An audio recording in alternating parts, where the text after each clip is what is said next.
Bienvenue sur notre plateforme panafricaine. Merci d'être là. Pour ceux qui ne me connaissent pas, qui me découvrent pour la toute première fois, je suis Herman le Patriote. Herman le Patriote.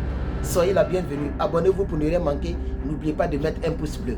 Alors aujourd'hui, nous allons parler de celui que j'appelle affectueusement le cocotier. Nous allons parler du cocotier.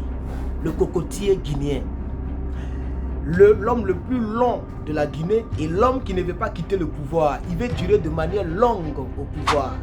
Donc nous allons parler du cocotier de la Guinée. Donc soyez la bienvenue sur nos différentes plateformes. Alors, de quoi s'agit-il exactement en Guinée? Il m'a été informé ici que la police a été déployée partout en Guinée. De manière massive, très massive. Et l'on nous apprend que c'est pour la sécurité des Guinéens pendant la fête. Mais est-ce que la Guinée est frappée par les terreaux? Est-ce que la Guinée, il y a quoi en Guinée? Il y a la guerre en Guinée? Il y a quoi en Guinée en réalité? Pourquoi un tel dispositif en Guinée? Pourquoi? Pourquoi un tel dispositif en Guinée, chers camarades? Et on dit c'est pour protéger les Guinéens, c'est pour la sécurité des Guinéens, pour bien fêter, pour passer bien les fêtes de fin d'année. Moi, j'ai envie de dire que je ne pense pas. Je ne pense pas. En réalité, le monsieur, le cocotier, a dit qu'il quittait le pouvoir le 31 décembre 2024. C'est la fin de sa transition. C'est la fin de sa transition. Donc pourquoi on met 5673 policiers dans les rues? Pourquoi? 5000 policiers. Et je ne pense pas que c'est partout en Guinée. Je suis sûr qu'on les a concentrés dans la capitale guinéenne, à Conakry. Si au moins c'était le capitaine Ibrahim Traoré qui déploie 5000 policiers à Ouagadougou ou bien au Burkina, on va dire comme ça, on peut comprendre. Parce que les gens peuvent profiter de la fête de fin d'année pour venir frapper, endeuiller le pays. Mais il n'y a pas de guerre en Guinée-Conakry. En réalité, le monsieur ne veut pas quitter le pouvoir. Donc il veut profiter en même temps pour positionner ses gars. Comme ça, le 31 décembre ou le 1er. Lorsque la partie civile, je veux dire le corps politique et les partis civils, lorsque les gens vont commencer à manifester pour réclamer son départ, il va les mater.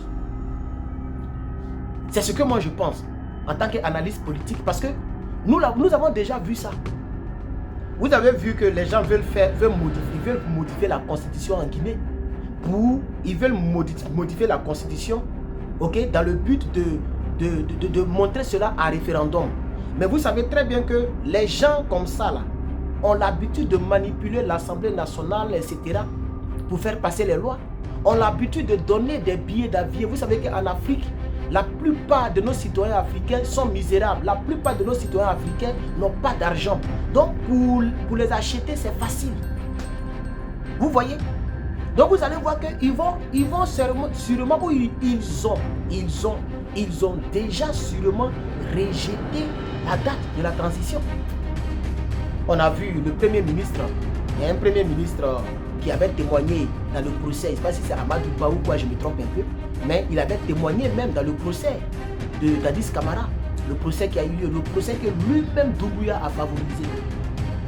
C'est vrai et c'est bien que les victimes de ce qui s'est passé le 28 septembre 2024, au stade du 28 septembre, parce que c'est le nom du stade au fait, le stade s'appelle 28 septembre, et les faits se sont déroulés le 28 septembre. On a entendu Dadis Camara qui a dit qu'il avait voulu que la manifestation soit repoussée parce que le 28 septembre est une date historique pour la Guinée. Tout le monde sait ce qui s'est passé le 28 septembre en Guinée. Vous comprenez? Et il y a eu ce qu'il y a eu. Les juges ont délibéré, personne ne peut discuter là-dessus, chacun puise sa peine. Mais nous ne voulons pas que ce qui s'est reproduit au stade se reproduise sur le peuple guinéen. Je vois des gens qui disent que les politiques guinéens t'ont payé. Aucun politicien ne m'a encore approché de la part de la Guinée. Aucun politicien ne ment. Moi, je parle de manière, je parle par conviction. Si vous me voyez parler d'un autre sujet, vous pouvez dire, ah, peut-être que il a fait un arrangement avec quelqu'un, c'est pourquoi il parle de la boutique, ou bien il fait campagne de, je vais dire, publicité de quelqu'un, c'est-à-dire si il fait publicité d'une pommade, ou bien quelque chose comme ça, vous pouvez penser, je peux comprendre.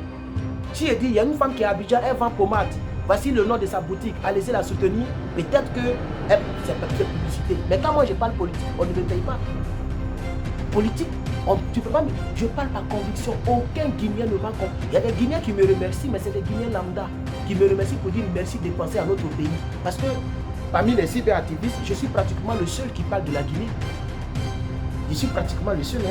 Cherchez, vous allez voir. En tout cas, les cyberactivistes qui sont en vue, je suis pratiquement le seul qui me rappelle de temps à autre de notre pays frère, la Guinée. Et ça me fait mal que la Guinée ne fait pas partie de l'AES. Parce que normalement, la Guinée devait adhérer à l'AES. La Guinée devait être le premier pays à adhérer à l'AES.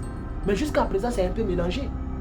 Vous avez vu, les armées sont en alerte maximale dans l'AES. Est-ce que vous avez vu Doumbouya, il a levé le petit doigt? Jamais de la vie.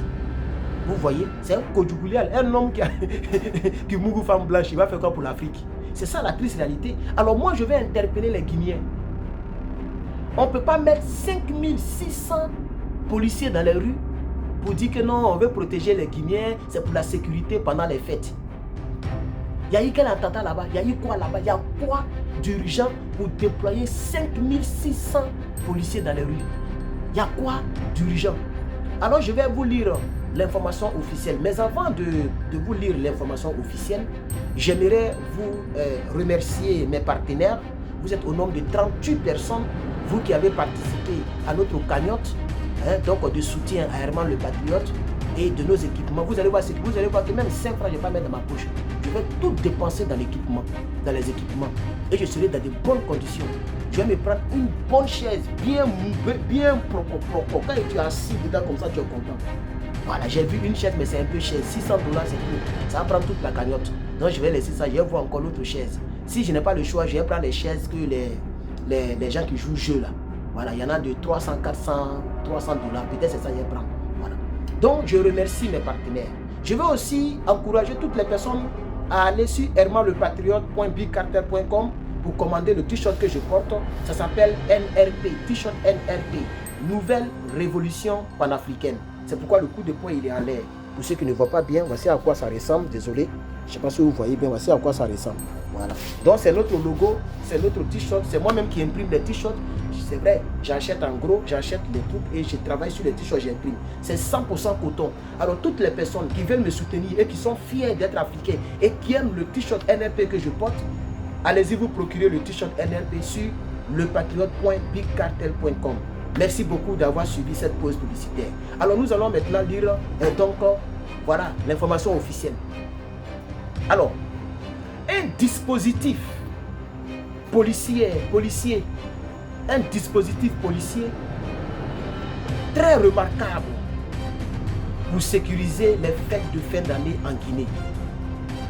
Alors ils disent que c'est pour prévenir les incidents et c'est pour garantir la tranquillité politique du pays. Mais est-ce que c'est quel politicien qui fait rébellion en Guinée pour qu'on puisse déployer 5673 policiers dans les rues dans le but de garantir la tranquillité politique du pays? Ils ont peur que la société civile marche. Ils ont peur que les politiques réclament le départ du cocotier. Et c'est pourquoi ils ont mis ce dispositif policier. C'est pourquoi ils ont fait ça. Comme ça, ils vont mater tous ceux qui vont sortir. Ils vont les chicoter dans les rues, les gazer dans les rues. C'est des choses à dénoncer. La Guinée n'est pas en alerte maximale. C'est l'AES qui est en alerte maximale. Arrêtez de faire peur aux gens pour rien. La Guinée n'est pas en alerte maximale. Donc arrêtez de faire peur aux gens pour rien. Donc ils disent que ils vont déployer 256 pick-up. Vous voyez les pick-up là, où il y a les policiers qui s'asseyent derrière beaucoup là. Ils vont déployer 255 pick-up. Ils vont déployer, vous voyez les véhicules blindés où lui-même il se promène souvent là. Il y a les véhicules blindés là, de la gendarmerie, mais je ne sais pas quoi. Voilà. Ils vont déployer 40 véhicules blindés. 40 véhicules blindés qui vont mettre à des points stratégiques Et ils vont déployer 256 pick-up où les policiers seront remplis par dizaines pour, d'après eux, sécuriser et assurer la tranquillité du pays en période de fête, la tranquillité politique en période de fête. Qu'est-ce qu'ils appellent la tranquillité politique? Ils ont peur de quoi? Vous voyez? Donc je voudrais interpeller mes frères guinéens. Voilà. Donc c'est la Direction Générale de la Police Nationale, DGPN. C'est la DGPN qui a informé toute la population, ok, et tous les transporteurs routiers, ok, parce que les pics commencent à se promener partout, donc il faut que les transporteurs soient avisés. Donc ils ont informé les transporteurs routiers de l'interdiction de circuler de gros porteurs dans le Grand Conakry. Le gros porteur, les gros camions là sont interdits parce que ça bloque facilement la voie pour la mobilité de les pick-up. Donc ils ne veulent pas que les gros camions circulent à Conakry du 30 au 31. Pourquoi ils ont mis du 30 au 31? Ça veut dire que c'est ce que je vous disais. Le dispositif policier là, ce n'est pas pour les fêtes de Noël. C'est pour empêcher et gazer tous ceux qui vont manifester le départ du cocotier le 31. Puisque normalement c'est le 31 qui quitte le pouvoir.